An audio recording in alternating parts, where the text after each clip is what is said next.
ನಿಗೂಢ ಸ್ಫೋಟಕ್ಕೆ ಬೀದರ್ ಜಿಲ್ಲೆಯ ಮೊಳಕೇರ ಗ್ರಾಮ ಅಕ್ಷರಶಃ ನಡುಗಿ ಹೋಗಿದೆ.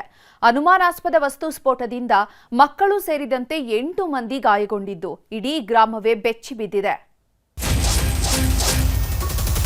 ಬ್ಯಾರಲ್ ಅಲ್ಲಿ ಎಲ್ಲ ರೆಸಿಡ್ಯೂಸ್ ಎಲ್ಲ ವೇಸ್ಟ್ ತರ ಹಾಕಿಬಿಟ್ಟು ಅಲ್ಲಿ ಸ್ವಲ್ಪ ಮೂವ್ಮೆಂಟ್ ಮಾಡಿ ಶೇಕ್ ಮಾಡ್ತಿರುವಾಗ ಬ್ಲಾಸ್ಟ್ ಆಗಿದೆ.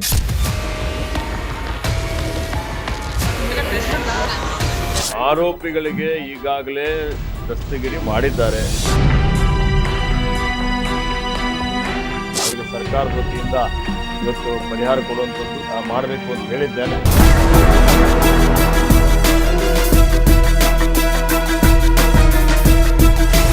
ನಿಗೂಢ ಸ್ಫೋಟ, 8 ಜನರ ಸ್ಥಿತಿ ಗಂಭೀರ. ಮಕ್ಕಳ ಭವಿಷ್ಯದ ಆತಂಕ, ಸಚಿವರ ಸಾಂತ್ವನ. ಒಂದೇ ಒಂದು ಕ್ಷಣ ಭಾರೀ ಸದ್ದು. ನಿಗೂಢ ಸ್ಫೋಟಕ್ಕೆ ಇಡೀ ಬೀದರ್ ಜಿಲ್ಲೆ ಬೆಚ್ಚಿ ಬಿದ್ದಿದೆ. ನಿನ್ನೆ ಬೆಳ್ಳಂಬೆಳಗ್ಗೆ ನಡೆದ ಭಯಾನಕ ಬ್ಲಾಸ್ಟ್ಗೆ 8 ಮಂದಿ ಗಂಭೀರ ಗಾಯಗೊಂಡಿದ್ದಾರೆ. 2 ಸಾವು ಬದುಕಿನ ಮಧ್ಯೆ ಹೋರಾಡ್ತಿದ್ರೆ 6 ಮಂದಿ ಮಕ್ಕಳು ನರಕಯಾತನೆ ಅನುಭವಿಸುತ್ತಿದ್ದಾರೆ. ಆದರೆ ಸ್ಫೋಟ ಆಗಿದ್ದೇಗೆ, ಯಾಕಾಯ್ತು ಅನ್ನೋದು ಮಾತ್ರ ನಿಗೂಢವಾಗಿದೆ.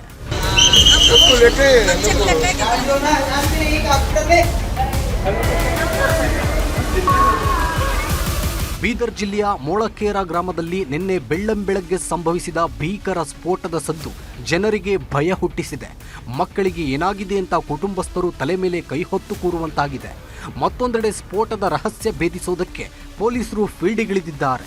ಈ ಮಧ್ಯೆ ನಿಗೂಢ ಸ್ಫೋಟದ ಸದ್ದಿನ ಸುದ್ದಿ ಜೋರಾಗ್ತಿದ್ದಂತೆ ಸಚಿವ ಈಶ್ವರ್ ಖಂಡ್ರೆ ರಹೀಂ ಖಾನ್ ಭೇಟಿ ನೀಡಿದ್ರು.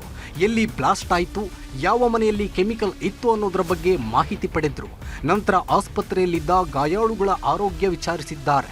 ಜೊತೆಗೆ ವೈಯಕ್ತಿಕವಾಗಿ ಧನ ಸಹಾಯ ಮಾಡೋದಲ್ಲದೆ ತಪ್ಪಿತಸ್ಥರ ವಿರುದ್ಧ ಕಠಿಣ ಕ್ರಮದ ಭರವಸೆ ನೀಡಿದ್ರು. ವರದಿ ಸರ್ಕಾರಕ್ಕೆ ಕಳಿಸಿ ಅಂತೇಳಿ ಹೇಳಿದ್ದೇನೆ. ಅವರಿಗೆ ಸರ್ಕಾರದ ವತಿಯಿಂದ ಇವತ್ತು ಪರಿಹಾರ ಕೊಡುವಂಥದ್ದು, ಇನ್ನಿತರ ವಿಷಯಗಳ ಬಗ್ಗೆ ಚಿಕಿತ್ಸಾ ವೆಚ್ಚ ಭರಿಸುವಂಥ ಒಂದು ರೀತಿಯಲ್ಲಿ ಇವತ್ತು ತೀರ್ಮಾನ ಅಂದರೆ ಮಂಜೂರಿ ಮಾಡುವಂಥದ್ದಕ್ಕೆ ಮಾಡಬೇಕು ಅಂತ ಹೇಳಿದ್ದೇನೆ. ನಿಗೂಢ ಸ್ಫೋಟಕ್ಕೆ ಕಾರಣ ಏನು ಅನ್ನೋದು ಇಲ್ಲಿವರೆಗೂ ಗೊತ್ತಾಗಿಲ್ಲ. ಹೀಗಾಗಿನೇ ಸಾರ್ವಜನಿಕರಲ್ಲಿ ಆತಂಕ ಮನೆ ಮಾಡಿದೆ. ಸಚಿವರ ಮುಂದೆ ಗ್ರಾಮಸ್ಥರು ಸ್ಫೋಟದ ಭೀಕರತೆಯನ್ನು ಬಿಚ್ಚಿಟ್ಟಿದ್ದಾರೆ. ಗ್ರಾಮದ ಸುತ್ತಮುತ್ತ ಅಕ್ರಮವಾಗಿ ಕೆಮಿಕಲ್ ತ್ಯಾಜ್ಯ ತಂದು ಸುರಿಸಲಾಗ್ತಿದೆ. ಅಧಿಕಾರಿಗಳು ಸ್ಯಾಂಪಲ್ ಕಲೆಕ್ಟ್ ಮಾಡಿಕೊಂಡು ಹೋದ್ರೂ ವರದಿ ಮಾತ್ರ ನೆಗೆಟಿವ್ ಬರ್ತಿದೆ ಅಂತ ಅಳಲು ತೋಡಿಕೊಂಡ್ರು. ಇದೇ ವೇಳೆ ಮಾತನಾಡಿದ ಈಶ್ವರ್ ಖಂಡ್ರೆ ಇನ್ನು ಮುಂದೆ ಕೆಮಿಕಲ್ ಗ್ರಾಮದೊಳಗೆ ಬರದಂತೆ ಕ್ರಮ ಕೈಗೊಳ್ಳುತ್ತೇವೆ ಅಂತ ಹೇಳಿದ್ರು. ಆರೋಪಿಗಳಿಗೆ ಈಗಾಗಲೇ ದಸ್ತಗಿರಿ ಮಾಡಿದ್ದಾರೆ, ವಿಚಾರಣೆ ಮಾಡ್ತಾ ಇದ್ದಾರೆ.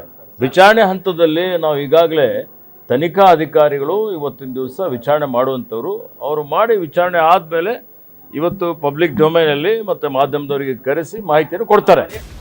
ಒಟ್ನಲ್ಲಿ ಪದೇ ಪದೇ ಸ್ಫೋಟಗೊಳ್ಳುತ್ತಿರುವ ಕೆಮಿಕಲ್ಗಳಿಂದ ಮೊಳಕೇರ ಜನತೆ ಜೀವ ಕೈಯಲ್ಲಿ ಹಿಡಿದು ಬದುಕುವಂತಾಗಿದೆ. ದುರ್ಗಪ್ಪ ಹೊಸಮನಿ, ನ್ಯೂಸ್ 18 ಬೀದರ್.